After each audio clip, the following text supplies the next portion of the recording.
Hi, I'm Jen. This is the podcast honoring where you come from while choosing who you become. Today's guest is Hai, a friend of mine, and the founder of Kilan Athletics, an Asian-inspired activewear brand honoring his Asian heritage while building something new. I'm really excited to have him here to share his story. We happen to be both in Vietnam. So, hi, how's your trip going so far?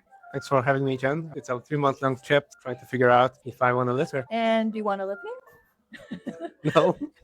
If anyone wants to consider moving somewhere, I highly recommend living there for a few months first. Why did you consider moving here in the first place? I came here earlier last year in September for 3 weeks. At the time, I didn't even think about moving here, but I just liked it here so much that I started wondering, do you want to live here? Every time I come back, the country changes so much, and I feel like it was so exciting. I met so many interesting people. All the changes I've seen in Vietnam, all the economic boom, it's Vietnam's time to shine, and I want to be here for it. What was it about Seattle that made you want to stay back there? Was there something that you appreciated more? So I lived in Seattle for 10 years now. And in my first 2 years, I was actually pretty miserable there. As you know, I grew up in Hungary.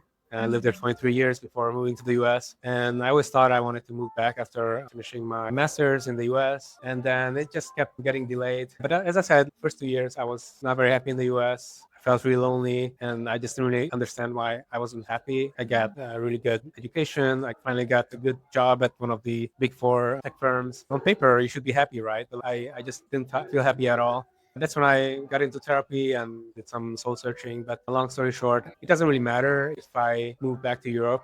The problems I had in Seattle would follow me. Also, I didn't make any choices that would make me happy long term in Seattle. I didn't live there to build a happy life, and that affected my happiness there. Then 8 years forward, I made all those changes in my life. I feel pretty happy with my life in Seattle. And I thought, okay, maybe I'm ready to move because I know how to make friends now. I kind of know what I want from my life. It's going to be easy to build a happy life somewhere else as well. But it's funny, right? Because now I have a happy life in Seattle, so I don't think I want to move. Every city has its pros and cons. I'm just trading off the pros and cons of Seattle for something else. But in the meantime, I'm losing all the connections I built throughout the years, and that's not something I want to give up. It sounds like you weren't fully present before and you're always looking for, oh, what's the next thing? But now you realize you actually want to establish those roots. And it's not about the location, but it sounds like it's more about the community. For sure, home is whatever you make of it. It's on you to make a place your home. And I succeeded in doing that with Seattle. I was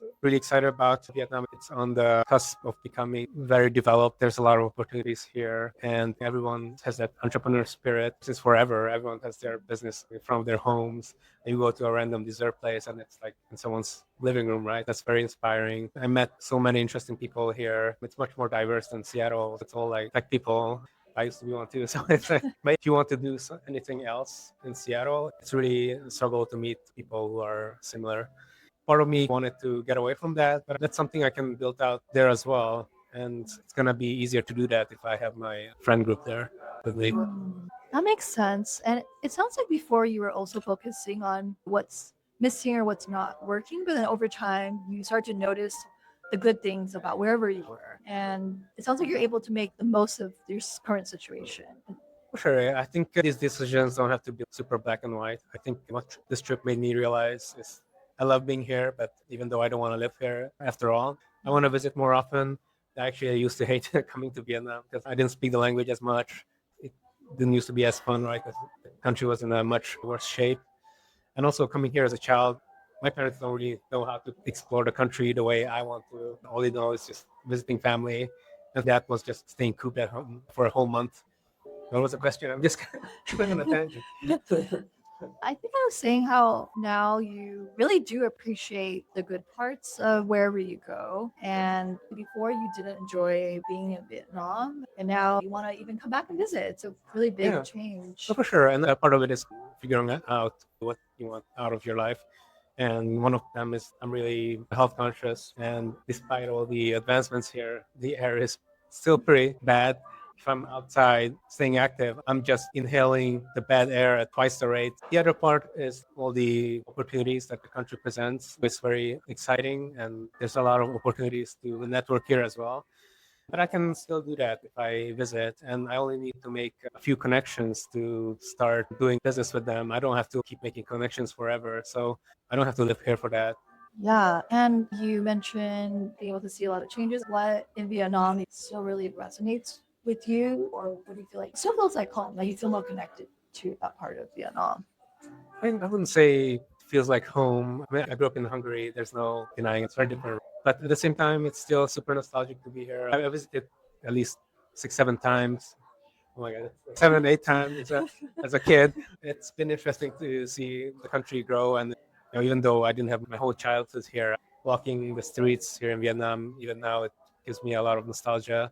My favorite part is riding the scooters. It's one of the most liberating feelings in the world, and taking the city as you ride.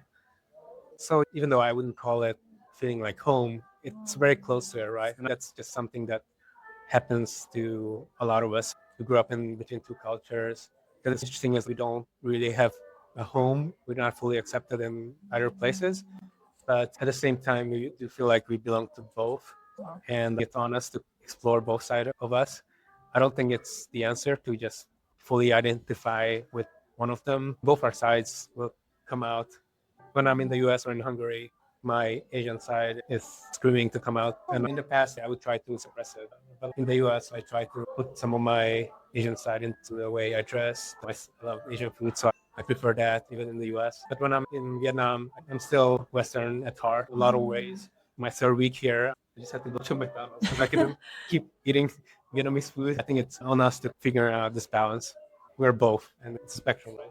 Definitely. And I can relate to that too, like embracing all the cultures that are part of you. But how did you get to that place of acceptance or just not suppressing? Because you mentioned you really suppressed your Asian side for some time. It's a good question. I think a lot of people can relate to how growing up in the West as an Asian kid has its own challenges, especially back in the 80s or 90s when Asian culture was not as trendy. It was even something to hide. And then slowly it became better with globalization. People became more accepting of Asian culture. Part of it is a lot of Asian media becoming more mainstream, right? There was Pokemon back in the 90s. The importance of Asian media even back then was something that could give us that small Asian pride. A lot of people don't really understand representation, but that's one of the earliest examples of it. It's something to be proud of, right? Later on, when I moved to the US, I saw more people who were like me, so it was easier for me to be myself, not hide my Asian side. And then around 2015, 16, that's when a lot more Asian representation appeared in media, more Asian movies. That's when I became more curious about my Asian side. I tried to be more conscious about exploring Vietnamese culture, consuming Asian media. Around that time, it's when K-pop became more mainstream as well. It was a long process, but it's like a journey of trying to find your other side. Everyone has their own pace, right? Some people always stuck in the place where they're like, "Oh, I grew up in America, so why do I have to care about being Asian?" Or like, "Why does it matter that I'm Asian?" Right? But you don't really have to make it your identity, but you shouldn't really hide it as well. Even though you grow up in America, if your parents were Asian, I'm sure there's something they passed down, and it's totally fine to embrace that or just explore that. You don't have to become super Asian either. Like I think that's the other extreme. So finding a balance. It's a You know, spectrum, right? Like yeah. some people who grew up in Asia and then they move to America, sometimes Sure. they never embrace the Western culture either. Right. Just hang out with other people from their own country.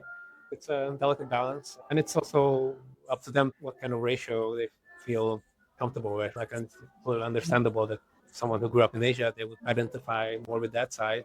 And even though I lived most of my life in Hungary, for the longest time I identified with that side of me a lot more. But over time, I realized it's because I suppressed my Asian side. That makes sense. And it's a good point when you mentioned everyone has their own journey and there's no right or wrong, right? Everyone has something that works best for them depending on what their experience looked like. And after you embrace your heritage more, you started this Asian activewear brand. Could you tell me more about what inspired you to create this brand? Back in Hungary as a kid, my parents used to just buy all my wardrobe. I just looked like a typical nerd, like all the oversized clothes. I didn't know how to dress. So the first thing was learning how to dress better. That's when I got more interested in fashion. And then that coincided with the time when I was exploring more of my Asian side.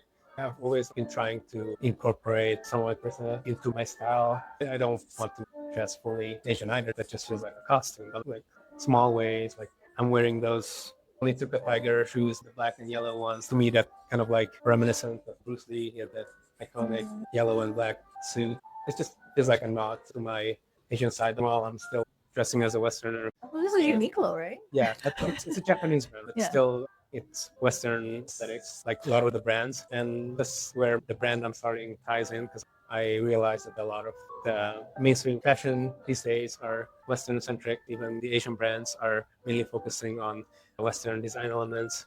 This year, Adidas has been embracing a lot of the Chinese designs, but I felt that something has been missing in today's fashion, and I wanted to start a brand to let people wear clothes that could represent their heritage and make these Asian design elements like the Mandarin collar or those side buttons that's on like the Vietnamese outside or on the Chinese dress be more mainstream. Because right now you can only see it formal wear, bust it out every year during Lunar New Year, but then it's in the wardrobe for the rest of the year. And I wish that those were more part of everyday wear. And you also mentioned that if you have too much of the Asian style, it could be like a costume. How do you make sure there's enough Asian representation in your activewear outfits, but then not making it too much for people to not feel comfortable? Yeah. You want to know more of the design philosophy. It's just a balance, right? You can imagine there are levers, like the number of design elements, the collar, the buttons, or the cut of the hem. Those are physical design elements. And then there are other properties of the design, like color or like in prints.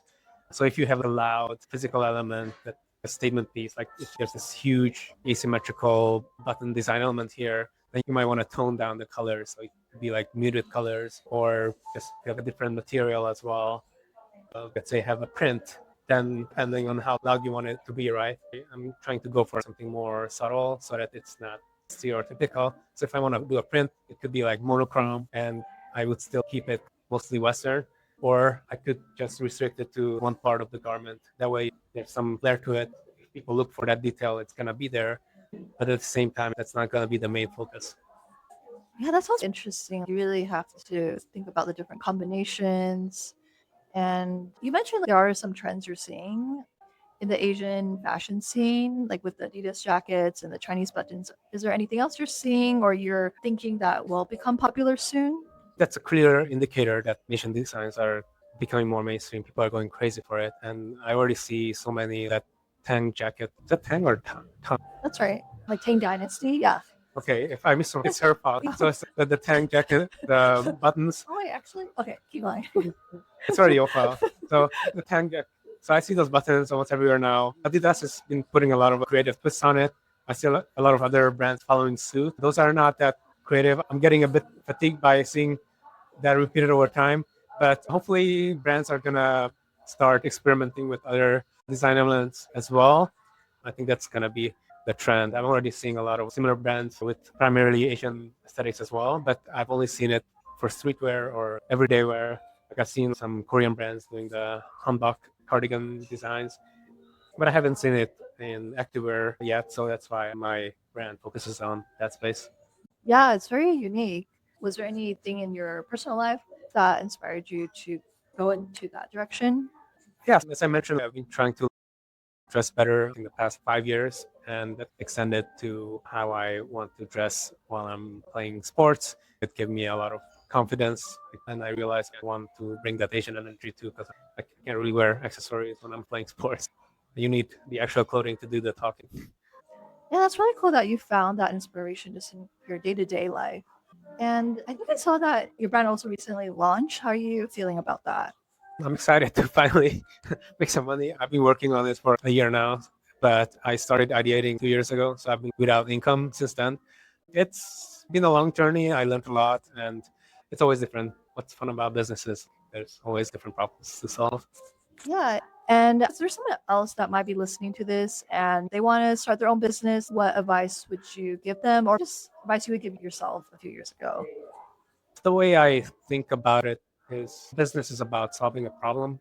So you have to start with the problem first, not the product, right? You could design the nicest shirt ever, but if no one has a need for it, then no one's going to buy it. And for me, then the problem was that I didn't see my culture represented in clothing, especially activewear. So I just decided to solve my own problem, and I knew there are others out there like me who also feel the same way. So for me, that was the guiding compass. Yeah, related to that, now that you've gone through this long journey, what are you most proud of in terms of who you've become today? For me, it's a journey of figuring out what I wanted to do with my life. And growing up in an Asian family, that's tough sometimes because the parents put you on a set path. And I was somewhat lucky that I actually wanted to become an engineer. I love programming, but actually working in tech is different. The higher you go, the less you have to code. And I did not enjoy that part. Then it's tough to make the decision to leave all that behind. There's a lot of sunk cost fallacy there. And I started with being in a big tech company and I went to a startup and I quickly realized I enjoyed getting closer to the customer, like shipping a product that the customers care about. And the smallest you can go is starting your own business. So that's how I realized I wanted to do that. And even though I don't do coding anymore, having your own business has its own satisfaction. And I still get to satisfy my own techie side. I can still work on the Shopify website. And there are still ways I can contribute to my business with my tech knowledge. For example, I got some 3D renders of my clothes from the designers.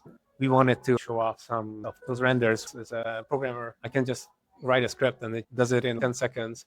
And just to clarify, so the original question, what you're most proud of, is it being able to pave your authentic path then and be able to use your previous strengths? Is that what you meant? Yeah, that's a major part of it. Like figuring out what you want, not being afraid to make changes. A lot of people in their 30s quit tech and decide to do something else.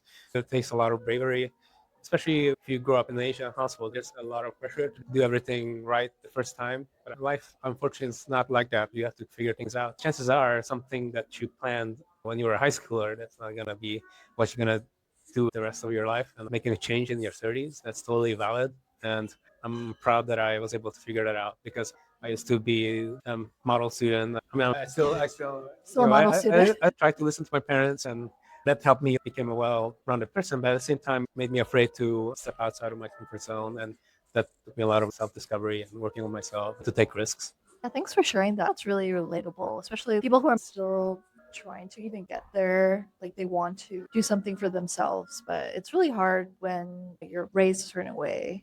But it sounds like you're able to finally push yourself outside of the comfort zone and look at where you're at now. Yeah, I'm in Vietnam for 3 months. I would never would have imagined that. I used to hate coming here. I didn't speak the language that much. It's exciting trying a bunch of different things out, and I think your 30s are your new 20s. Oh, yeah, I love that. And what are you looking forward to this year, whether it's for your brand or anything else? I'm excited to put out some new designs for the brand. I already have 2 more collections in plans for this year. I mean, it's scary, but I've been consuming nonstop business content for the past year. You have to take it one step at a time, figure things out. And that's the most important part for stepping outside of your comfort zone, too. Just the belief that you're going to figure it out. It's that trust in yourself. It sounds like has been really important during your process. Yeah, that's something I built over the years. When I decided to leave Amazon and go to a startup, I got to work on a lot of projects that had a lot of ambiguity that no one has worked on before in the company. I could still consult senior engineers, but ultimately I had to figure things out. And I quickly realized that I'm able to solve these problems. It's just a matter of time, right? And also that it doesn't have to be perfect. You just have to wing it, figure it out later. It's one of those things that is true for many areas in life. What I had to realize is everyone's just figuring things out. That gave me a lot of empathy towards my parents too. They were also just doing their best, figuring things out. I mean, they had me in their 20s. If I imagine myself raising a kid in my 20s, then I can imagine what they were feeling. And that gives me a lot of perspective as well. And they don't have the same resources, right? They don't have the internet to figure out how to raise a child. What was the original question? I'm so sorry. Oh, that's okay. You're saying how everyone's figuring things out, and I had Yeah. said you have to really trust yourself. Yeah, there was a point I wanted to make. Oh yeah, so everyone's figuring things out, right? Like some of these billionaires, they're super successful, but you see them getting divorces, that's having midlife crises. Mm. Everyone's the same, and the more quicker you realize that, quicker you can start working on yourself and give yourself the grace to make mistakes and grow as a person. And then you also mentioned people having doubts when you try new things, and it's perfectly normal, right? People just want the best for you. They don't want to give advice and be responsible for your failure, right? But at the same time, it's okay to take feedback. You can thankful for the advice, but at the same time, you have to decide which advice to take. one of the compass for me was like, okay, do I want to be in the position of that person for that advice? If I don't, I'm just gonna ignore it. I'm not gonna say like, hey, sorry, I don't want your advice, but I'm just gonna nod it. Okay, thank you for concern. It sounds like you're able to approach it in a respectful way, but still honor what you think is best because you know what's best for yourself. Yeah, so the best way I think to grow is to see what's in front of you and try to take the same path. I think the most inspiring part for me when starting was, even though I had the idea, there's a lot of researching, and people are usually super afraid to start because they're afraid of failure. It's really easy to get into this mode of consuming a lot of resources to be ready. And I'm sorry, you're never going to be ready. You just have to start at one point so that you know what actual problems you have, because theory and practice is different. Another really helpful thing you can do is look at other people's stories, because that's the best way to figure out if you can do it too. You learn a lot from their stories. All the mistakes they did, they're going to tell you about it, and you're not going to be making those same mistakes. But the most important part is seeing the actual steps, and then you can realize I can actually do these. So what's stopping me from doing it? And the third thing is that we have all these resources in this modern era on how to do things. There's YouTube, there's all these books, all these ways to see other people's experiences, right? You just have to realize that your immigrant parents or other successful entrepreneurs were able to start their own successful businesses with even less resources than you. So True. we really don't have an excuse to not start. That was also one of my most important realizations. I think that'll be really helpful for anyone who's thinking about taking a path like that. When I found out about your business, it also inspired me, like you're saying, seeing someone else who's a few steps ahead, right? Yeah. Maybe I could do it too. And if people want to learn more about your activewear brand or just want to connect with you, how can they do that? Yeah, sure. So on Instagram, we have Kylan.athletics. So it's KYLAN.athletics. We're also on TikTok, but it's kind of dead, so don't go there. If you end up getting some of the clothes, please post some of them on Instagram. We'd love to repost you on our page. Nice. And how do you say bye, either in Vietnamese or Hungarian? I was thinking it would be fun to say bye in one of those languages. I can try. Chào các bạn, cảm ơn nghe hai anh em. Chúc Kỳ Lân may mắn ha. Köszönjük, hogy meghallgattátok a podcastot. Remélem élveztétek. Léci, nézzétek meg a weboldalt, és vegyetek egy ruhát, hogy kifogyott a bankszámlám, szóval léci. And that's about it. So thank you. Hi.